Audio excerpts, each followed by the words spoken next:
দাদার কবরের পাশে চিরনিদ্রায় ছোট্ট আয়মান, যিনি কিনা গত সোমবার বিমান দুর্ঘটনায় আহত অবস্থা জাতীয় বার্ন ইউনিটে ভর্তি ছিলেন। আজ সকালে 9:30টার দিকে কিন্তু তার মৃত্যুর সংবাদ পেয়ে তার এলাকায় শোকে মাতোয়ারা হয়ে পড়েছে।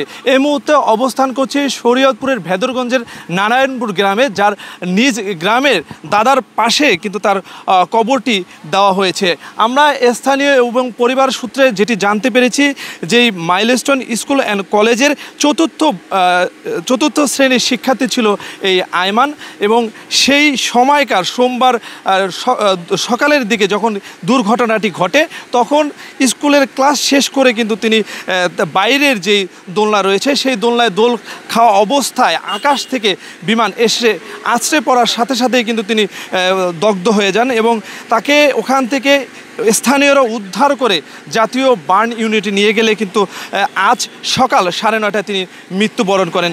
আমরা দেখেছি এই শরীয়তপুর জেলার যারা লোকজন রয়েছে বিভিন্ন প্রান্ত থেকে কিন্তু তারকে এক নজর দেখার জন্য কিন্তু এখানে ছুটে এসেছেন, এবং এই দুর্ঘটনার পরবর্তীতে কিন্তু তার পরিবারের সদস্যরা কিছু কথা বলার মতো ভাষা হারিয়ে ফেলেছে। আমরা কথা বলেছি তার মামার সাথে, তার মামা আমাদেরকে যেটি জানিয়েছে, এই আয়মানের স্বপ্ন ছিল বড় হয়ে চিকিৎসক হওয়ার, কিন্তু সেই স্বপ্ন যে এতটা দ্রুতই ম্লান হয়ে যাবে সেটি কিন্তু আশা করতে পারেনি তার পরিবার। আমরা দেখতে পেয়েছি তার যেই বাসাটি রয়েছে সেই বাসার যে পাশেই দাদার যে কবর, সেই কবরের পাশেই কিন্তু তাকে সমাহিত করা হয়েছে।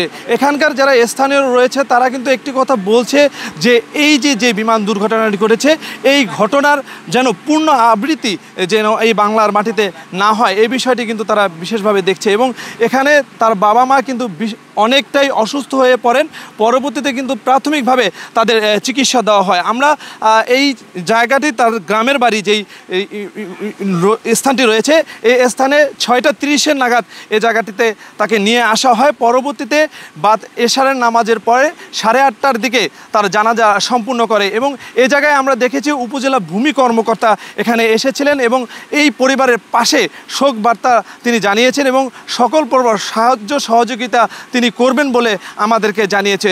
তবে এই জায়গার মানুষজনের একটাই দাবি যে এই যে মাইলস্টোন স্কুল অ্যান্ড কলেজে যে বিমান দুর্ঘটনা ঘটেছে, এই ঘটনার যেন পূর্ণ আবৃত্তি না ঘটে।